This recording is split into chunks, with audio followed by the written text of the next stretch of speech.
On March 15, 2008, Phoenix, Arizona witnessed a tragic incident that would set in motion a 15-year journey of calculated revenge. Daniel Wilson, a 16-year-old honor student at Desert Vista High School, became the victim of a fatal case of mistaken identity. At approximately 3:45 p.m., as Daniel was leaving basketball practice wearing his red and white school jersey, he was approached by 3 members of the East Side Locos gang in the school's eastern parking lot. Gregory Stevens, 36, Frank Morrison, 38, and Carlos Vasquez, 37, mistaking Daniel's red jersey for colors of their rival gang, attacked the teenager. Security footage showed the brutal assault lasting 4 minutes and 17 seconds. The medical examiner's report documented multiple blunt force traumas, including 17 distinct impacts to the head and torso. Daniel was pronounced dead at 4:32 p.m. at Phoenix Children's Hospital. The investigation quickly identified the perpetrators. All 3 men had extensive criminal records: Stevens with 3 prior assaults, Morrison with drug trafficking charges, and Vasquez with weapons violations. DNA evidence collected from under Daniel's fingernails matched all 3 attackers. 5 witnesses from the school parking lot provided positive identifications, and surveillance cameras captured clear images of the assault. Daniel Wilson was described by teachers and peers as an exceptional student. As captain of the school's basketball team and president of the science club, he divided his time between sports and advanced placement classes. His research project on experimental cancer treatments had won the state science fair and was scheduled for presentation at a national competition the following month. Patricia Wilson, 41, a respected pharmacist at one of Phoenix's largest medical centers, was preparing for her shift when she received the call about her son's attack. A single mother since her husband's death 5 years earlier, Patricia had dedicated her life to Daniel's future. She arrived at the hospital too late to say goodbye to her only child. Despite overwhelming evidence and initial charges of first-degree murder, the case took an unexpected turn during prosecution. The sentencing hearing on June 12, 2008, marked a turning point for Patricia Wilson. Court records documented her impact statement, where she addressed each killer individually, memorizing their faces, mannerisms, and reactions. While appearing composed during the proceedings, security cameras recorded her studying every detail of the men who destroyed her family. The killers were transferred to Arizona State Prison Complex, Lewis, located in Buckeye, to begin their sentences. Stevens, Morrison, and Vasquez were separated into different units, a standard procedure for gang-affiliated inmates. None showed remorse during their incarceration processing, with Morrison even making jokes during his intake interview. The criminal proceedings against Daniel Wilson's killers began on July 8, 2008, at the Maricopa County Superior Court. Patricia Wilson attended every session of the 6-week trial, documenting each development in a small black notebook. District Attorney James Henderson, known for his tough stance on gang violence, presented a seemingly ironclad case for first-degree murder against Gregory Stevens, Frank Morrison, and Carlos Vasquez. The prosecution's evidence appeared overwhelming. Security footage from 4 different cameras captured the entire attack in high definition. DNA analysis matched blood samples from all 3 defendants to material found under Daniel's fingernails and on his clothing. 5 witnesses, including 2 teachers and 3 students, provided consistent testimony about the unprovoked nature of the assault. Medical evidence demonstrated that the attackers continued beating Daniel even after he lost consciousness, indicating clear intent to kill. However, the defense team, led by prominent criminal attorney Stephen Greenberg, who had previously defended several high-profile gang members, implemented a strategy that would exploit every procedural loophole. Greenberg's firm, paid $250,000 by an unknown source, successfully argued for 3 separate jury trials, significantly complicating the prosecution's task. During Morrison's trial, key witness Michael Torres suddenly changed his testimony, claiming poor visibility and uncertainty about the identifier's identity. Investigation later revealed that Torres's brother, incarcerated at Arizona State Prison, had received threats before the testimony change. The security footage showing Torres's clear view of the attack mysteriously disappeared from the evidence locker 2 days before its planned presentation. Greenberg portrayed Daniel's death as a tragic accident resulting from a drunken confrontation rather than a premeditated gang attack. He introduced questionable evidence suggesting Daniel had provoked the incident by making gang-related gestures, a claim vehemently disputed by everyone who knew the teenager. The defense team also managed to exclude crucial evidence about the defendant's gang affiliations, arguing it would prejudice the jury. The corruption within the system became increasingly apparent as the trials progressed. 2 jurors were dismissed after being seen speaking with individuals linked to the East Side locos. A court clerk was later investigated for tampering with evidence logs, though no charges were filed. The prosecution's original demand for life sentences gradually weakened under mounting pressure from various quarters. Daniel's academic achievements and character became central to the prosecution's argument against the defense's portrayal. His research on targeted cancer therapies had earned him recognition from the National Science Foundation. Stanford University's admissions office testified about his full scholarship, valued at $280,000. 15 teachers submitted statements about his volunteer work at Phoenix Children's Hospital, where he spent weekends helping young cancer patients. The breakdown of justice occurred in stages. First, Morrison's case ended in a mistrial due to jury tampering allegations. Then, Stevens's trial saw key evidence ruled inadmissible on technical grounds. Finally, Vasquez's defense successfully argued that his limited English proficiency had prevented him from understanding the severity of his actions. On September 23, 2008, all 3 defendants accepted plea deals reducing their charges to second-degree manslaughter. The agreements, rushed through the system with unusual speed, mandated 15-year sentences with possibility of early release for good behavior. Patricia Wilson watched silently as the men who killed her son received sentences typically given for accidental deaths. The day of sentencing, Patricia obtained copies of all court transcripts and began methodically highlighting inconsistencies in testimony and procedural irregularities. After losing her husband Richard in a car accident on Interstate 10 in 2003, Patricia Wilson redirected all her energy toward her only son Daniel. His murder in 2008 left her completely alone, transforming a respected medical professional into a woman with a single, devastating purpose. Her colleagues observed her throw herself into work, attributing her increased dedication to grief, unaware that every professional advancement served her planned revenge. Between 2009 and 2011, Patricia systematically expanded her pharmaceutical expertise. She completed advanced certifications in toxicology and pharmacology at Arizona State University, earning exceptional grades that reinforced her reputation as a dedicated professional. Her research proposals on cardiac medications and their interactions gained attention in medical circles, providing her with access to restricted studies and experimental drug trials. The Daniel Wilson Memorial Foundation, established in 2012, became her masterpiece of misdirection. The foundation provided medical scholarships to underprivileged students, quickly gaining respect in Phoenix's philanthropic community. This legitimate charitable work provided Patricia with a platform to conduct prison outreach programs, allowing her to study the correctional system from within. During her motivational speeches to inmates, she methodically observed security protocols, staff rotations, and medical dispensary procedures. Patricia's involvement with prison guard Robert Crane in 2015 represented her most calculated move. Their relationship, lasting 18 months, gave her unprecedented access to internal prison operations.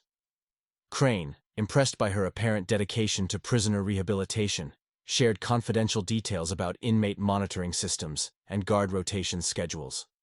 When he began questioning her specific interest in certain security procedures, she orchestrated a convincing breakdown about her unresolved grief, ending the relationship while maintaining his sympathy.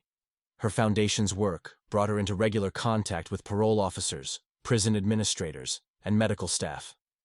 She served on community oversight committees and participated in prison reform initiatives, all while gathering intelligence about post-release monitoring procedures and rehabilitation programs her targets would eventually enter. By 2020, Patricia had constructed an impenetrable facade of a grieving mother-turned-community advocate. She published articles on prisoner rehabilitation in medical journals, spoke at correctional conferences, and maintained perfect performance reviews at work. This carefully crafted public image served as cover for her real activities, studying murder investigation techniques, learning about post-mortem toxicology, and researching methods to simulate natural death. Throughout these years, she maintained detailed records of her targets. Through her foundation's prison programs, She accessed their medical records, noting Morrison's developing heart condition, Vasquez's ongoing substance abuse issues, and Stevens's medical clearance for driving. She documented their visitors, correspondence patterns, and developing relationships within the prison system. Patricia's preparation extended to her financial affairs. She gradually liquidated assets, converting them into untraceable funds through a series of legitimate-appearing transactions. She maintained her modest lifestyle while accumulating resources for her eventual plan, creating offshore accounts under her foundation's humanitarian programs. To everyone who knew her, Patricia Wilson exemplified resilience and forgiveness.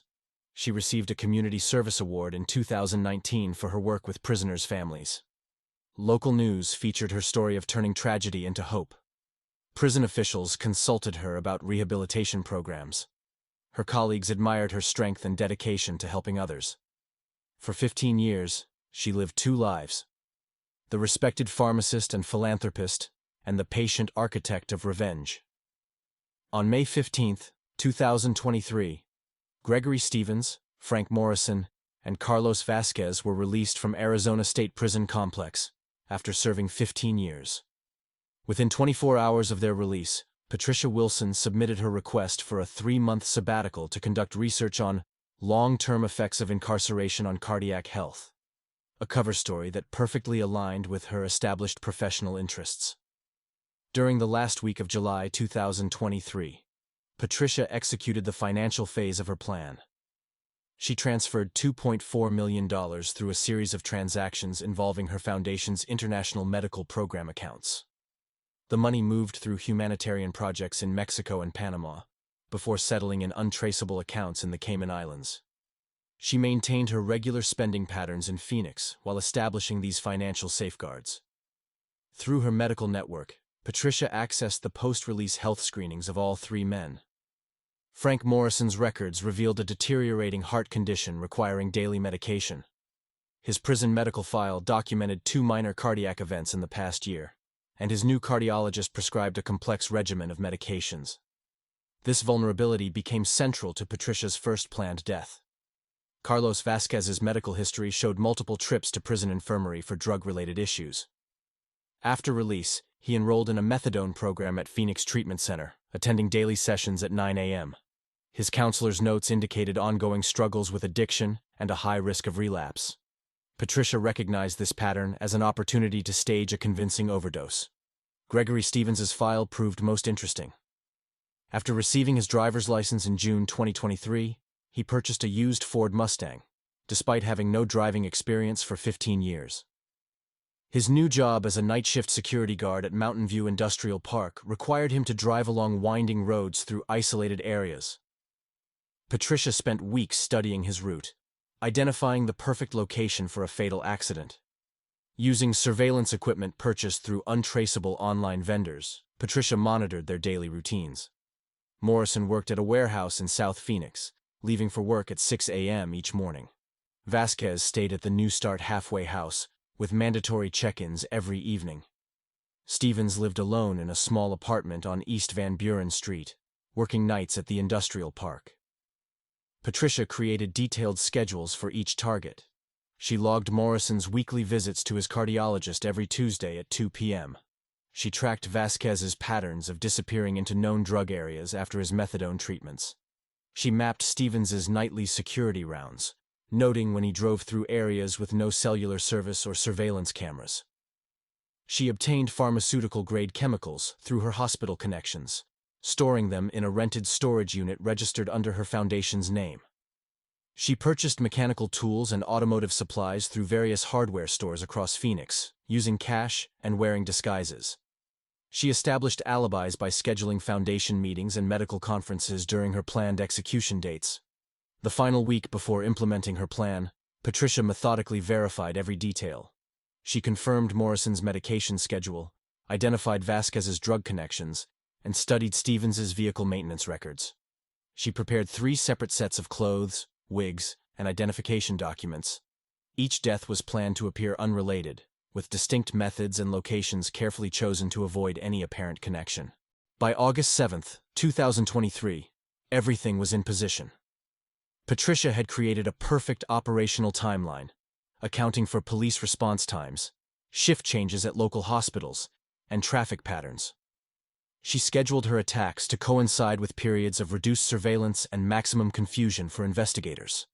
After 15 years of preparation, Patricia Wilson was ready to execute her meticulously planned revenge. August 8, 2023, 6:45 a.m. Frank Morrison's body was discovered by his home health nurse during a routine morning visit. The scene at his small apartment on West McDowell Road appeared undisturbed. Morrison was found in his bed, positioned naturally, with his regular medications on the nightstand. The initial investigation noted no signs of forced entry or struggle. The medical examiner documented the time of death between 11 p.m. and 1 a.m. Investigation revealed that on the evening of August 7th, Morrison received an unexpected visit from a woman matching the description of a pharmaceutical representative. Security cameras captured her entering the building at 8:47 p.m., carrying a professional briefcase. She left at 9:23 p.m. The toxicology report later identified a lethal combination of his prescribed heart medications with a naturally occurring compound that accelerated cardiac failure. The interaction was so subtle that it initially appeared to be a tragic medication error. August 9, 2023, 2:15 p.m. A housekeeper at the Desert Moon Motel discovered Carlos Vasquez unresponsive in room 114. The scene contained drug paraphernalia consistent with heroin use. Vasquez's body showed signs of recent injection, with a needle still in his arm. The room was registered under his name, paid in cash, typical of his previous behavioral patterns. The medical examiner's preliminary report indicated a massive overdose of high-purity heroin, far stronger than typical street drugs. Security footage showed Vasquez entering the room at 11:42 p.m. on August 8, followed by a brief visit from an unidentified woman at 12:15 a.m. She was recorded leaving at 12:35 a.m., and no one else entered the room until its discovery. The police report noted this as another tragic relapse, given Vasquez's documented history of substance abuse. August 10, 2023, 3:30 a.m. Highway Patrol discovered Gregory Stevens's Ford Mustang wrecked at the bottom of a ravine off State Route 87, approximately 40 miles northeast of Phoenix.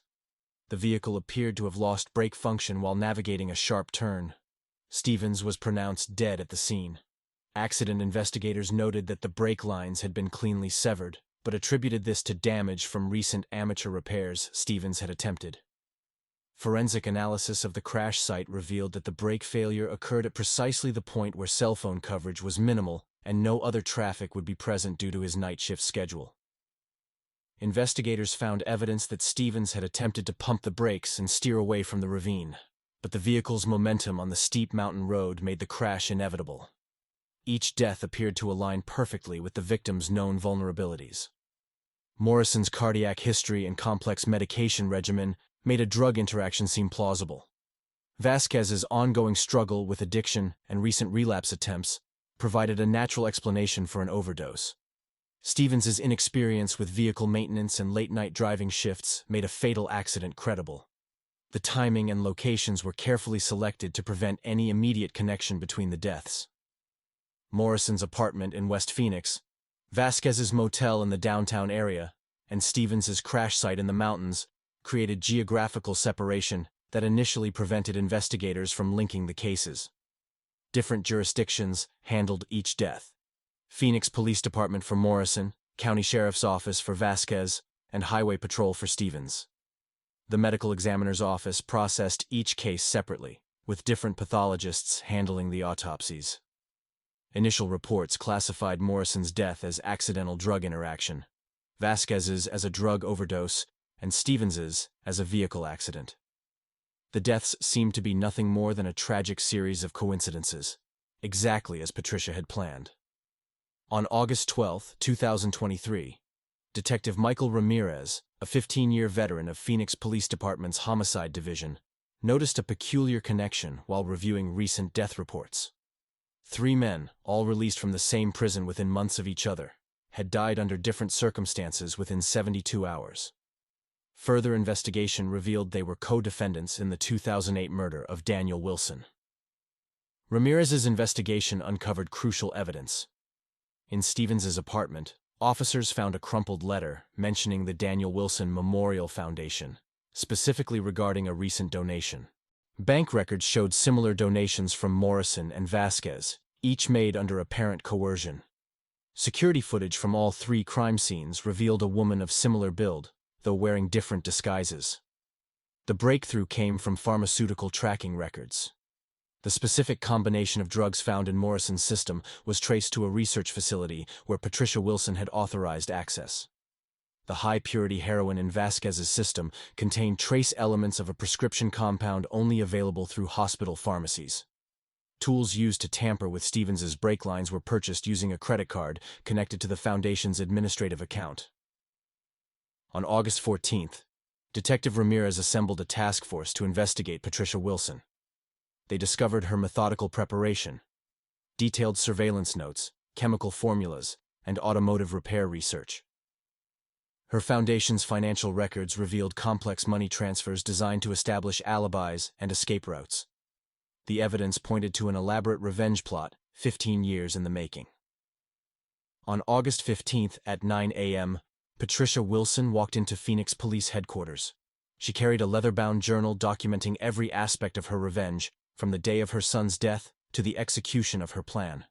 The journal included photographs, timeline analyses, and detailed descriptions of each murder.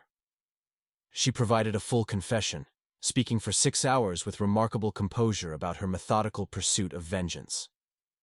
The trial began on October 3, 2023. The prosecution presented overwhelming evidence: the journal, forensic data, financial records, and surveillance footage. Patricia's defense team argued diminished capacity due to profound grief, but she rejected this strategy. During her testimony, she calmly explained how the justice system's failure to properly punish her son's killers had led her to take matters into her own hands. The media coverage sparked intense public debate. While some condemned her actions as vigilante justice, others sympathized with a mother who had watched her son's killers receive lenient sentences. Her case became a focal point for discussions about judicial reform, gang violence, and the limits of legal justice. On December 1, 2023, the jury found Patricia Wilson guilty of 3 counts of first-degree murder. Judge Sarah Martinez sentenced her to life imprisonment without possibility of parole. In her final statement to the court, Patricia remained unrepentant, stating, "I served the justice system for 15 years, watching it fail. Then I served justice itself in 3 days." The Arizona State Legislature initiated reviews of sentencing guidelines for gang-related homicides. The Daniel Wilson Memorial Foundation was dissolved, its remaining funds directed to victims' rights organizations. Patricia Wilson was transferred to Arizona State Prison Complex, Perryville, the same system that had held her son's killers. Her case became required study material at Arizona's police academies, analyzed for both its sophisticated execution and its ultimate detection. In the end, Patricia Wilson achieved both her revenge and a form of immortality in criminal justice annals, though at the cost of her own freedom.